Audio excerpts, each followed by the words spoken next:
right. Hi, this is Adam. We're going to start in just a minute. Everybody is logging in. We're going to wait just a second. We're right on the hour. I'm going to wait just a minute before we get going in earnest. Let's see, because I'm watching the attendee list kind of spiral up. So I wait just a little bit. All right. Okay. Hi, I'm going to introduce myself. Thank you for joining the Navigating i18n Costs webinar. We have a lot to talk about today. This is a very dense webinar. And by dense, I mean there's a lot of facts and figures. The slides are admittedly very detailed, and we're going to walk through them. But we really wanted to have a lot of good content here. All webinar attendees will receive a recording. You'll also receive a PDF of the slides, so you'll be able to see them in more detail. And that should help any retroactively going through things. With me today is Milen Epik. By the way, I should introduce myself too. My name is Adam Asnes, and I'm the CEO founder of Lingoport. And if you've been to these webinars before, you know I usually host these things. But in any case, we're at internationalization for a long time. And Milen Epik, who runs our services, also has been at this a long time. Milen and I first met from being involved with internationalization, even before we started Lingoport, and that's all the way back before 2001. So it is a long time. We've seen a lot of changes. I mean, most notably is that I would say most engineering teams are familiar with internationalization as a term. They may not be familiar with all the impacts, but it's not a foreign thing anymore to people. So that actually makes things really good. There's obviously a lot that's happened in how software is developed since then, and we've learned a lot. And we take that into account in this study. But so with that, I'll just say that I have seen internationalization over many, many different customers, all kinds of different levels of complexity for their applications, you know, ranging from small applications to really complex software, enterprise software, and the like. And so what we look to do with this webinar is really conglomerate data from two scenarios. So one scenario is you've never internationalized before. And yes, there are still a lot of companies in that state. They come to us all the time where people say, boy, we really haven't internationalized before, but we're already selling internationally, but in a small way. And we'll get into that. We've been internationalizing for years. In fact, we're a very global company, but we need to do it better. And so we take both of those scenarios into account for this webinar. And we don't really name any company names having these problems because kind of nobody likes to have their dirty laundry. I guess that's one way of putting it. Their problems aired next to their logos. But understand, every bit of data here is based on a real situation in one or multiple companies. We didn't make everything up to fit our scenarios. And in fact, one of the things is that when you look at costs, they're actually quite high and often unexpected just because of what's involved in locating a bug and then managing that bug and fixing that bug and the like. Milen will get into that in detail. She is really the person who has all the information in quite a bit. So I'll urge you to ask questions. At the bottom of your screen in the Zoom interface, if you're on Zoom, is a Q&A button. Use that, please, so that we can answer those questions live. We'll probably do that at the end of the webinar. And then if you're watching from LinkedIn, I can't see that from Zoom, but Kate, who is behind the little Lingoport logo, if you're on Zoom, you see it. Kate will be able to monitor those on LinkedIn. So we do want your live questions. We're going to take those at the end unless something really comes up that we need to do. Milen, if you would go to slide 2. Here we go.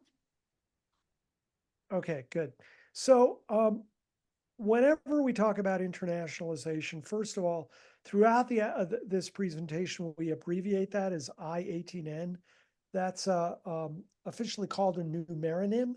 If you want to get specifically, it's basically a combination of letters and numbers to abbreviate a term.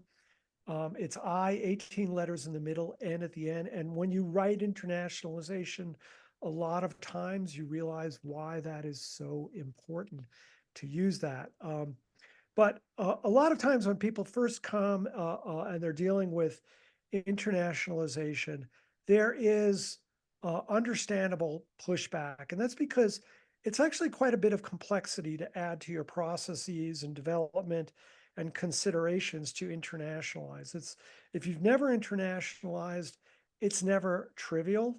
And there's always the choice of, new features versus internationalization. There's often somewhat of a contest, and it does make sense to use some outsourcing to direct that for that reason, because your largest user base is probably the one that you've been with all along. And so new features still remain important. The other thing is where you're going. So for instance, if your target market is in certain places, English is a little bit more readily accepted. And in other places, it's really not. You are at significant disadvantage. And certain types of applications, if you've got a consumer web app, boy, that you really want, you're going to lean heavily on localization there. If you've got like a scientific application used by the scientific community, you probably have a little bit more flexibility to get away with English. Same with IT-oriented applications. But when you go to certain markets, it's still like you're dead in the water. You're going to be battling uphill if, let's say, you're in Japan or China or Turkey.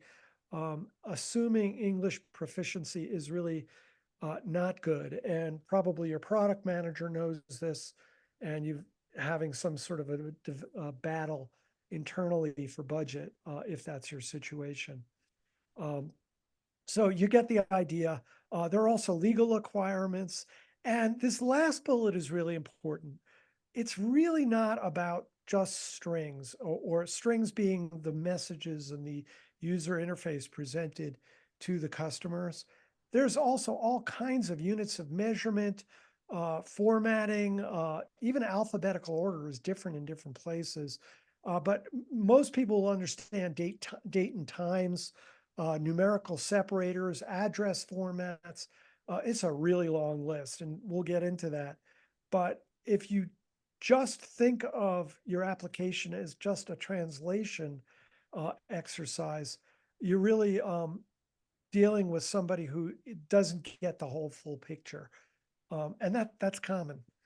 So with that, I'm going to turn it over to Milen. She's got the goods, and we'll take you through the rest. Thank you. Thanks, Adam. All right. So Adam already mentioned that we're going to go through two different customer scenarios. Customer A is a customer that has only been selling in their local market, and they have not gone outside of it. They did not sell internationally. They did not localize or internationalize yet. And they might be wondering about, well, how much growth is there really, and how much effort there will be, what that will cost. So if you are in that scenario, then we can help you review some of that. The data I have here is a little old, but I will show you some newer data as well. On the left, you see some Fortune 500 companies And these are the ones that US News had selected in 2011. You can see that most of them are in the technical space, but there is also petrochemical companies such as ExxonMobil and Dow Chemical. And the amount of revenue that they make, like it's really between 40 and the higher 60% coming from international markets outside of the US for these companies. In fact, in the case of Intel, it was the majority of their revenue coming from overseas. So if they had only stayed in their local market, their revenue would have been a lot less. Obviously, they're realizing big growth by going globally. Now, let me give you also an example from one of our customers about the same time frame, maybe even a little before that. We did the internationalization, and then after they localized into their first locale, within 48 hours, they already had 16% increase in registrations. So definitely going global does bring growth. Now, looking at some more recent values, this is from 2023. We have a lot more data at hand, and we can, with all of the data, because it's been now another 12 years, it's broken down into sectors. And these sectors include, if you look at here on the bottom, except for utilities and real estate, everything from financials to information technology to IT is between like 30 and higher 50% of revenue. So now you're really consolidating a lot of different companies rather than looking at one. And I can also tell you that from our experience here at Lingoport, we are working with all of these different areas, including financials.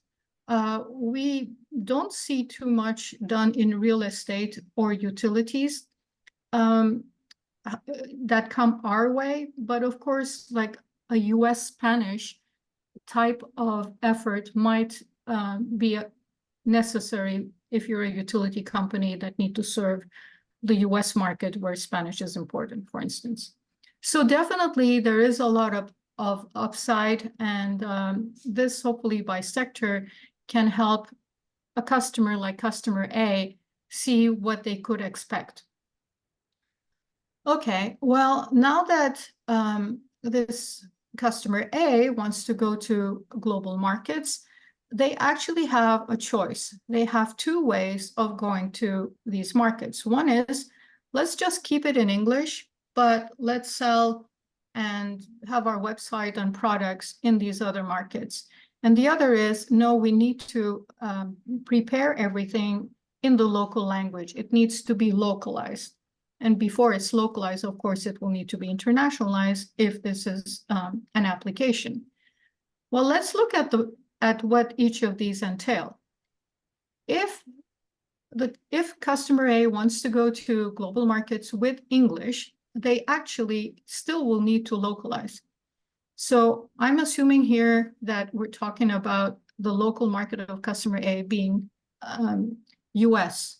So they probably have their product in English and in US English. That is not going to be recommended, or it's a big no-no actually, to expect that everyone in the world will accept US English. Instead, you should be going to international English. And that means that idioms and cultural references that are US-centric needs to be removed. They need to be more bland and general. And also the spelling needs to be changed. So a localization company can do that effort to basically translate or adapt from one version of English to the other. But as Adam mentioned, beyond the language, there is also local conventions that need to be supported. And many people do know dates. Is it month first or day first in a format? Is it a 24-hour clock or 12-hour clock? What currency do they use? Do I need a currency conversion? Where do I put the symbol? So forth. Address formats. There is also name fields differ. And there's quite a longer list that I'll show you in a moment. So you're keeping it in English, okay, you're adapting the English, but you still need to do internationalization. Yes, it's reduced scope, because I'll show you the longer list. And the reason it's reduced is that you're still going to use English that has a certain kind of grammar that will allow you to avoid a lot of other issues. But you still need to do internationalization. And lastly, going global today, if you're customer A and going global for the first time, most likely you're going to EU countries. And with the EU countries, it's important to know that there is the EAA, the European Accessibility Act, with a deadline in June 2025. And if you want to go to the EU market, this is a requirement. We have a webinar that we did on this back in April. You can go through that if you're interested and want to know more about it. But basically, the reason why you do need to do accessibility is because there are legal issues involved. There is risk to your reputation, and there is also a big market that you can, a bigger market when you address accessibility that you can tap in. Well, enough about accessibility. We will be, let's move on now to our second example. Oh, and our second example is actually going to be about going global in local languages. And in this particular case, we have a customer we can quote for you, and they've indicated that it's really worth localizing and going to other languages, because it's not just that more than 50% of their revenue comes from outside the US.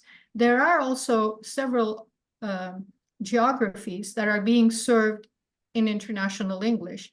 But if you bar all of that and you look at the revenue that comes from markets where their products and their websites are being offered in local language, that represents the majority of their revenue, more than 50%.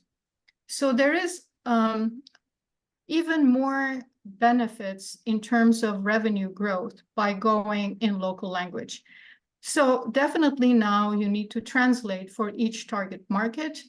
A target market is a country, but actually in some countries like Switzerland, you would have more than one locale being the country and language combination. So for Switzerland, you would have to localize into Swiss French, Swiss German, Swiss Italian potentially as well.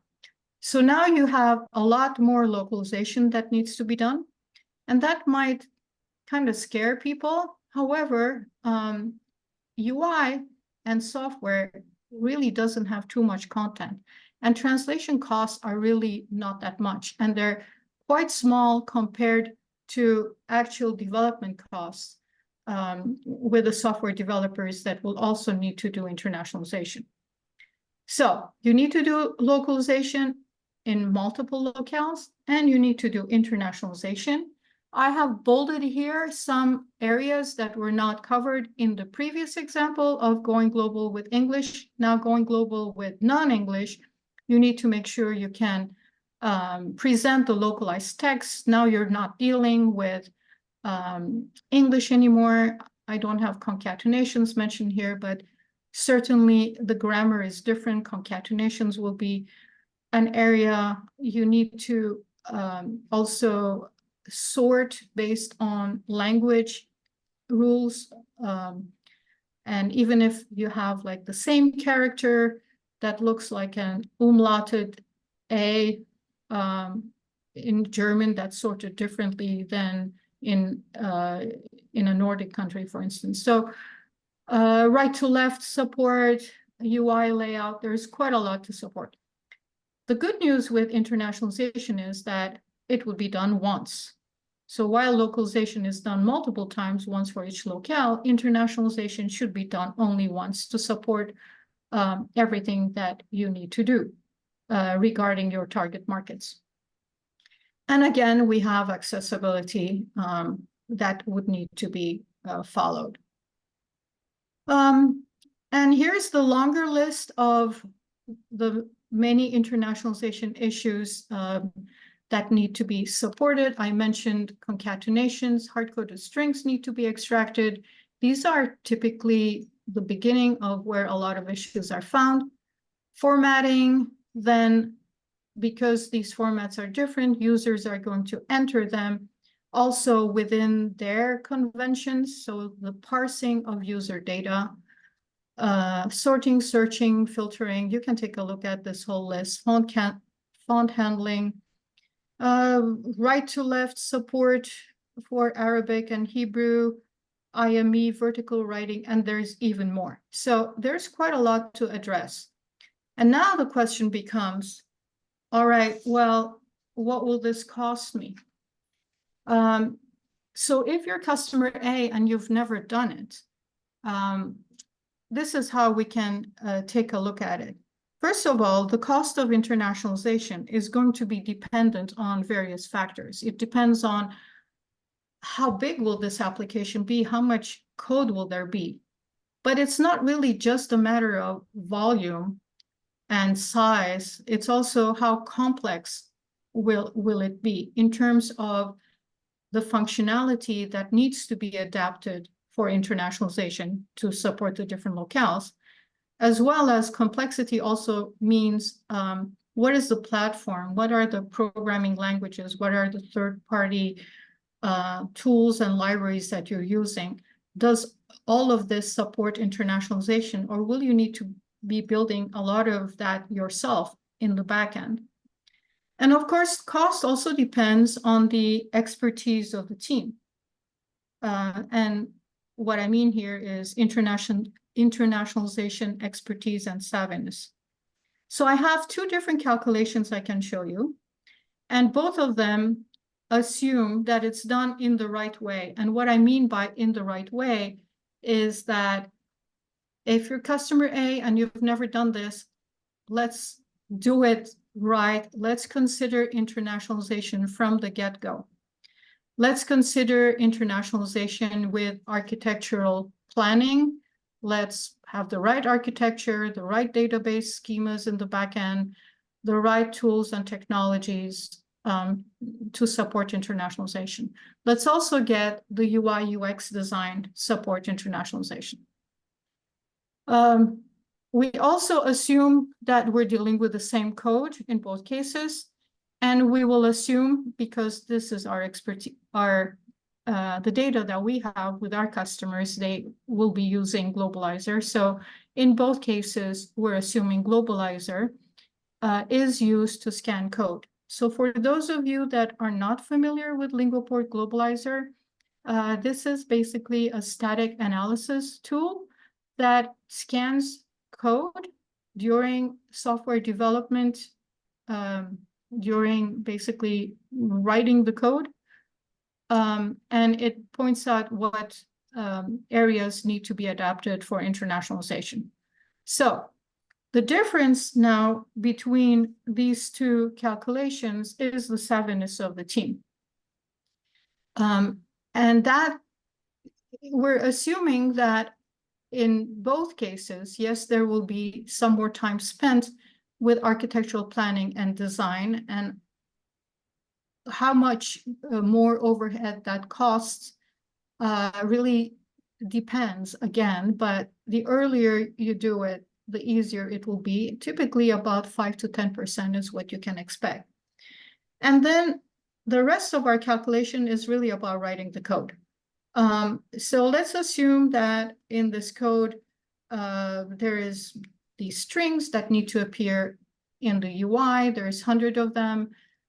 Strings get put together dynamically with concatenations. There are some locale sensitive methods, meaning dates, times, like formatting that changes based on the locale. And this many references to a static file, which might be like a PDF, a contract, a link to something. And there are some UI issues, maybe displaying characters, changing the font, layouts, and so forth. So we're looking at the same amount of issues, and we're looking at it, let's say per month, the team deals with this many issues. What we're doing here is we're putting some time, some minutes of how long it would take to address each of that, converting them to hours. And we have a cost of 7,500 with calculation 1. Calculation 2 is the same. The only difference is the team is savvier, so they will be able to solve internationalization issues a lot faster. So it's basically cutting down this line that I'm pointing to into half. And as a result, of course, it's going to cost less. So a recommendation is to make sure your team is savvy, that they might already be coming in with all the savviness you need, which is great. If not, and it would make sense to provide them with some training and some tools, some guidelines, to make sure that they would be able to work as quickly as possible. I also want to mention that Lingoport can help you with all of that. And also our globalizer has some AI built in today that helps developers see why something is an issue and guides them also on what they can do. But I'm going to move on here with customer B, which is now a customer who has been doing internationalization and localization. They've been doing this for quite some time. However, they see that it's costing them quite a lot. And sometimes the problems or the bugs they have, they don't all get even fixed because they need to launch, they can't wait anymore. They're also finding it difficult to scale because of the cost. So there is a need to add more languages, but it's not quite possible to do that. So customer B is asking, well, we're spending all this money. Is there a different way we can do things? And can we recover some of our spending? So what customer B is doing is a typical process of software development. There will first be some design, followed by the developers taking the design and coding around that. Then when the coding is done, there's going to be a build created, pull request and a build. When everything is ready, translations happen. Some of this could be more continuous, and translations could be like, there could be different PRs and a translation happens. And eventually everything is translated, and now localization QA starts. During localization QA, in addition to finding localization or linguistic related bugs, testers now start finding issues that they might not really know where it's coming from, but those issues could be internationalization issues. So internationalization issues will also be treated like everything else found in localization QA. The issue will be found, a bug needs to be opened, typically in a ticketing system like Jira. But when you open the bug, you have to also say why it's a bug. You need to document it and say, well, I got this, but it should have instead said that.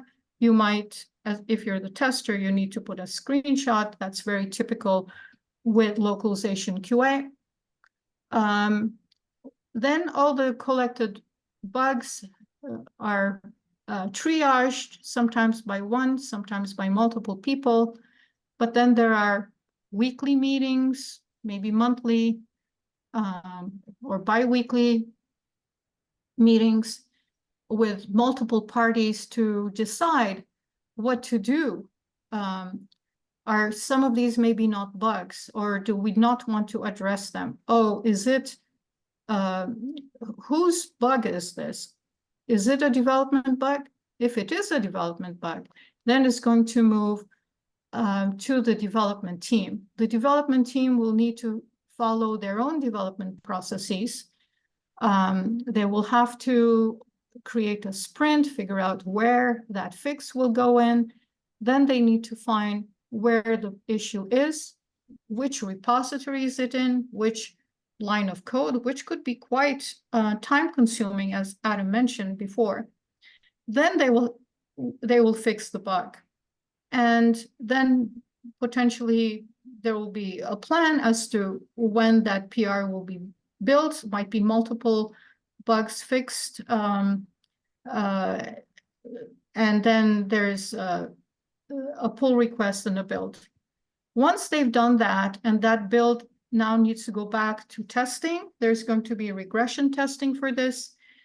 And then the bug will get closed if it passed regression testing. If not, it will go back to updating the ticket. This whole thing will happen again.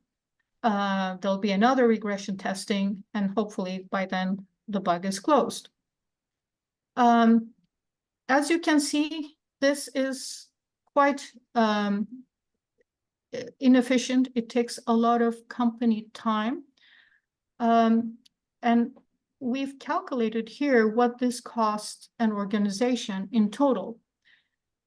And you probably are already looking at the bottom here. It's about $80,000 per month. But let me explain why. After the design software development PR is done, translation has now created for this customer that had 20 languages, 20 different versions, 20 different language translations. Localization QA is done per language, just like localization is done per locale. This is per locale to be exact. So all of the steps we mentioned before are found with every locale. So one internationalization defect has now become 20 localization QA bugs. So if we look at what this costs, and we've grouped them as concatenation bugs, which are very common. This is when you take parts of a string and you put them together, assuming, yeah, that works in English, but it's not going to work in another language. And solving them is not as easy. So oftentimes they are missed, even if engineers know that they should solve it, they might not solve it the right way. But there could be concatenation issues, hard-coded strings that are missed. These are embedded strings. So if they're missed, they're going to remain in English in the running application. So that could be a bug that the localization QA person says, this should have been in Italian, but it's in English. There could be, currency problems. The UI doesn't look right. So let's assume these are how many issues there are per month. And this is for 20 languages. For each of these steps, we've indicated how many minutes it takes for the tester, for the developers, again, for the tester to do regression testing, same math as I showed you before. And now monthly cost is $80,000. Let's look at a different scenario. Here we want customer B to be a bit more like customer A, where they were doing things right. Right meaning they need to move internationalization upstream. In this case, design will be done. Design will use tools such as Figma and pseudo-localization to account for internationalization issues early on and design the UI strings so there won't be like overlapping text and truncations.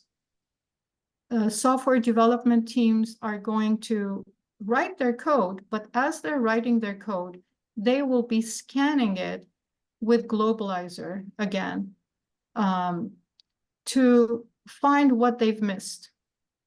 And they can also do some pseudo localization afterwards.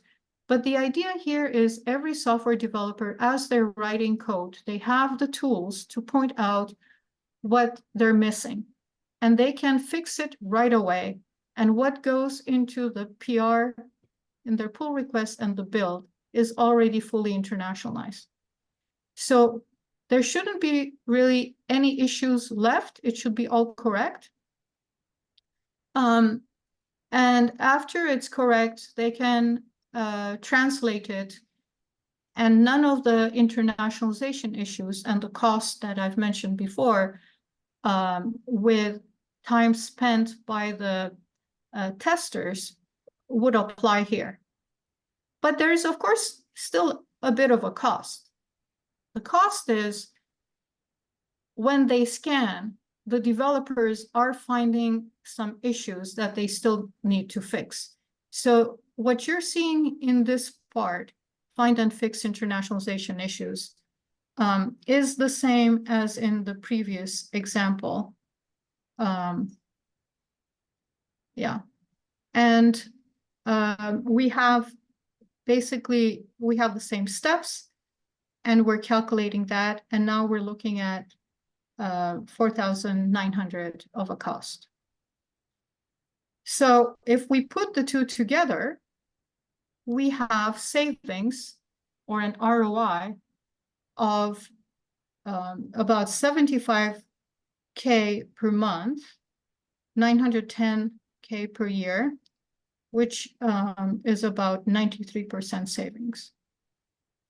So quite a lot of savings by moving upstream. And our recommendation, our best practices, we'd like to reiterate again, is there is a lot of benefit and savings if you do internationalization early on. In fact, as early as possible, even as early as conception, when you're starting to think about developing a new product. This is like maybe even before customer A, because customer A already had a product, but they hadn't gone global. But if you're designing your product for the first time, then think with internationalization from the get-go. At least at design, make sure that you account for text expansions, and you can use pseudo localization that can expand it.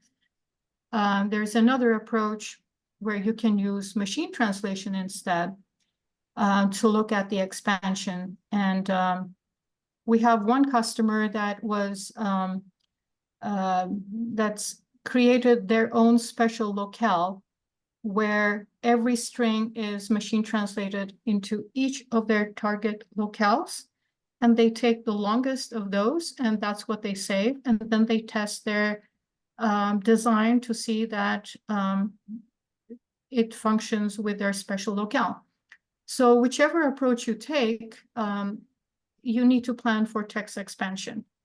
You need to, at design, you need to think about the architecture of the software, the databases, and third-party tools, as discussed. The missing frameworks. If there are anything missing, I've mentioned before that some programming languages and platforms provide more support than others. You might be missing a few things. Sometimes there's a missing parsing framework. You may need to develop that. Do all that early on, and during development, you want to find and fix the issues while you're developing the code. Don't let it go into localization and testing and find it then, because it's going to cost the company a lot more. And if it's past testing, and sometimes we hear that as well, we had some customers tell us they've had issues because issues were found after release. So that's even the worst, because now your reputation is affected as well. And we do recommend that that developers are given the right knowledge and tools, and that they can standardize on what is correct internationalization practices. So you can write your own guidelines, like figure out how it is that you want to solve an internationalization issue, test it, make sure it works for your environment, your code, and document it, share it with all the developers so that everybody does it the same way. If you need help, this is also something we do quite a lot for customers by putting our expert consultants and developers that do that every day to put some guidelines in place, but you can do it as well. And standardization will ensure that there will be less mistakes, and it will make QA also easier. And finally, software developers should also not only use like Globalizer to find the issues, they should also sort of localize before they say their code is done and it's ready for a pull request.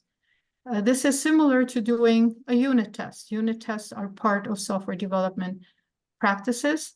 There could be also some functionality that they write that needs to be unit tested, and the unit testing would then need to be adapted itself to internationalization. Milen, I'm sorry, can I interrupt for a sec? Oh, I just added the slide with this process that you described with the client at design, but I think you need to update the presentation to show that slide. Okay, I will just maybe send it separately because we have this showed in a picture how actually this works. I mean, with Figma and Localizer, where you can see the expansion of the text to the certain locales. Okay. So I'll edit and I will send it out to the participants. But it's already in this presentation. You just, for some reason, you just don't see it. Okay. I could maybe stop and share again. I wouldn't get involved with it right now. Yeah, we think don't have enough time, so that's- let's just. Okay. All right. And if you need help, I've mentioned we do provide guidelines to help developers be more efficient and work with tested and standardized guidelines. This is a very popular service we have. We also can help with the full implementation of the software code with our internationalization developers at Lingoport. We can help you do assessments if you have existing code and you're trying to figure out how much work there is, how many issues there are. We provide testing and fixing, accessibility, strategy and planning for those that are brand new, more like customer A, and just trainings. This is about the Lingoport product suite. Globalizer scans, and I talked quite a lot about it already, but it's a static analysis tool. It's going to be scanning your files for internationalization issues in the code. And this can happen in a few different places, but developers basically can do that directly in their IDE. That's a typical way a developer would be doing that. It's also possible to scan during a merge or a pull request. And there's also, anyways, I'm going to stop there.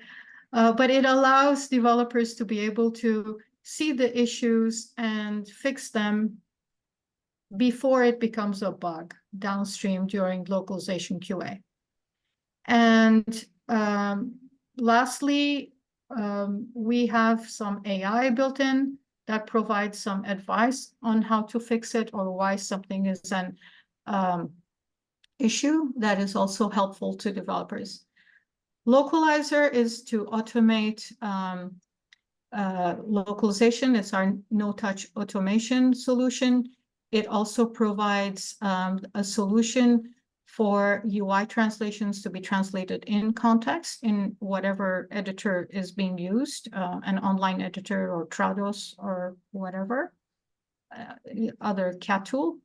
And Localizer QA also provides in context now linguistic review. So this is post-translation. So this is context during translation, and this is context during after translation for testing or linguistic review. All right. I've covered quite a lot and have been talking, so would like to take questions now. All right. We do have a question right away. I really like it. I'm going to run with it. It's actually in the chat button on Zoom. What would you recommend the companies to the companies which did not have i18n or localization in mind when developing their software and now have to localize the software due to some legal requirements outside the US?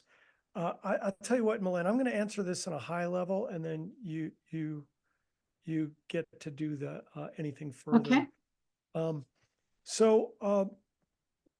The first thing I want to mention, if you can have this in your mind in terms of something to communicate, it's worth noting that nobody internationalizes because it's cool. You know, people, like, literally a developer will go home on the weekend and think of a feature and code up some prototype because it's cool. They're not going to internationalize because it's cool. They're going to do it because of the business case. So the very, very first thing, if you haven't internationalized and localized, the very first thing to do is to get your business case together. And that involves talking with any, potential agents, distributors in your markets. Look at your, if you've got web data, look at the various markets you're interested in, or any strategic areas that the company wants to penetrate. The next thing is to really think about requirements. It can be really confusing when you get to internationalization. Let me give you an idea of a bug that we just saw in LinkedIn of all. So LinkedIn is a very internationalized product, but you still see bugs for i18n. And so the issue of managing locale is actually a complicated one. You have the idea of, I'll pick on Olivier Liboubon, who is French and manages our development. He will very often use select a locale such as that. He wants French, but he's within the United States. So he's looking at US-oriented other data like numerical separators and the like, but he uses French as his UI of choice. He can use English just short, but because he's French natively, for some application, he's going to choose that just because it's better for him, right? So it's not always like the country that you're in. One of the things we saw in LinkedIn is that the registration form for some people was showing up in a different language because the person who set it up was actually an expat from a certain country. I won't even mention it, but that her language preference was different than the country that she was in, and yet the registration was showing up for some people in another language. So it's just a funny thing, like how that works. Sometimes it's sticky. It wasn't supposed to show up for other people that way. So it's just more complicated than you think. So dealing with your requirements is the very next thing. Like, how are you going to address these markets? What requirements are most important? You may want to phase that. Then you have the requirements always involve the technologies that you have, which is why Milen's group often helps with guidelines as one of the first steps. Sometimes as a project, one of the first steps is guidelines plus like a pilot where we kind of build a working portion of the application showing locale selection and translation and all the things falling into place based on locale. So really thinking about the design, thinking about that through is the very first step after you establish the business case. I've talked too long. Sorry, Milen. What do you see? Anything? Well, business case for sure, me. You're quite right. One needs to take a look at that. But I would say you just don't go in there and start extracting strings and fixing formatting. It's not as easy as that.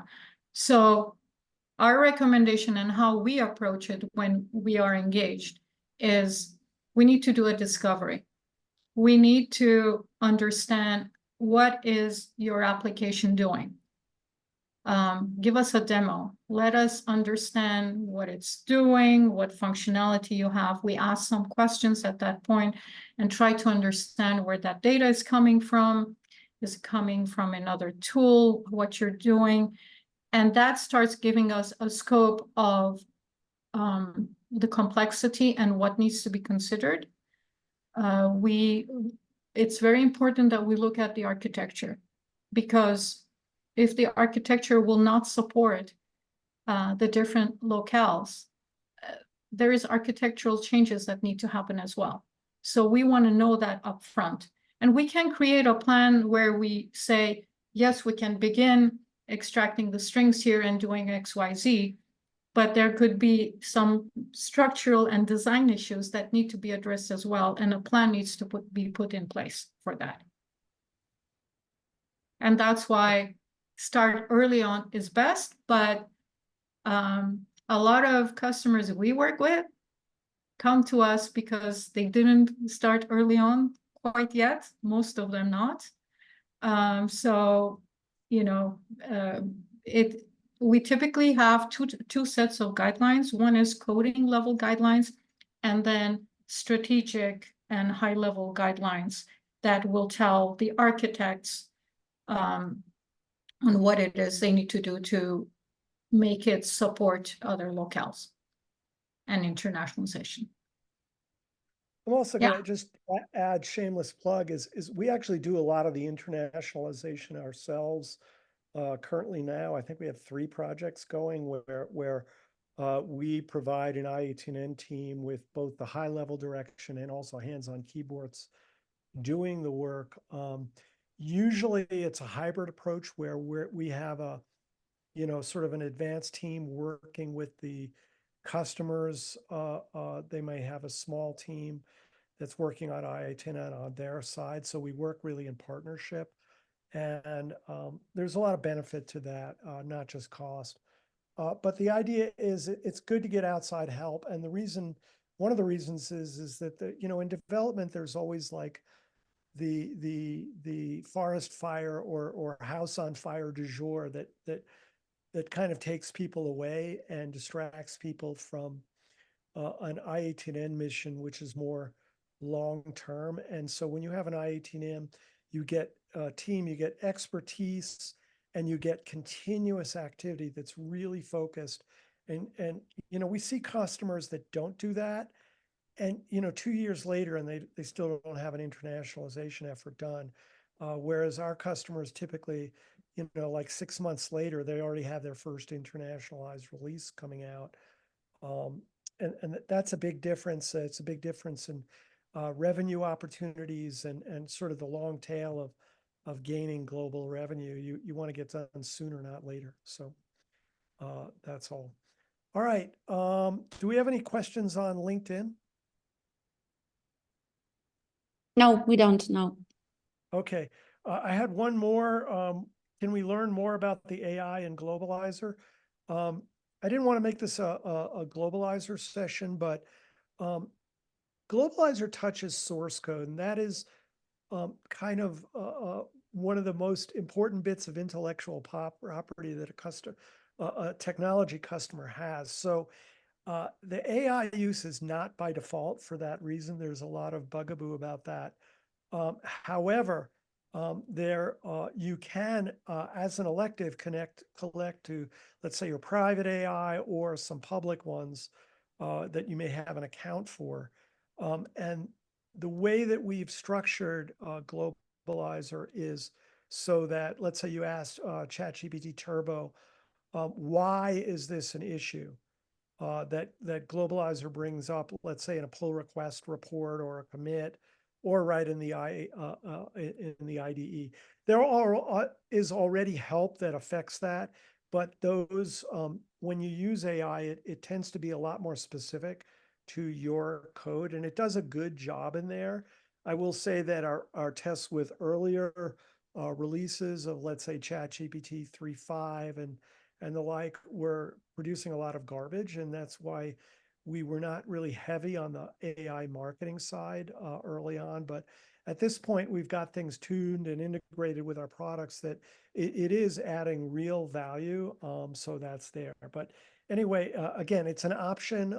Many accounts don't want it. They're afraid of it. And that those are security reasons, I think, are founded for those organizations. But if you do want it, it's there. And that's a pretty conservative answer. And that's all I got. So I think that's it for the questions. We're going to sign off. If you have questions further, again, everybody's going to get a copy of the recording. You'll get a report on, what's involved in this. It's maybe easier to read and digest, plus this presentation. So you should have a lot of data, but we recognize that whenever there's data, there's math, there's going to be questions about it. So feel free to reach out, and we'd love to talk to you about that. Thank you very much. And thank you, Milen. This was really a lot to prepare, and Milen did all of the heavy lifting here. So great job. All right. And thank you, Kate, Thank you, for everyone. everything. All right. Very good. Ooh, we got the little hand coming up. All right. Thank you, and take care. And we're working on next month. We may skip August, but let's see. We may put something together. All right. Take care, everyone. Bye. Bye. Thanks for joining.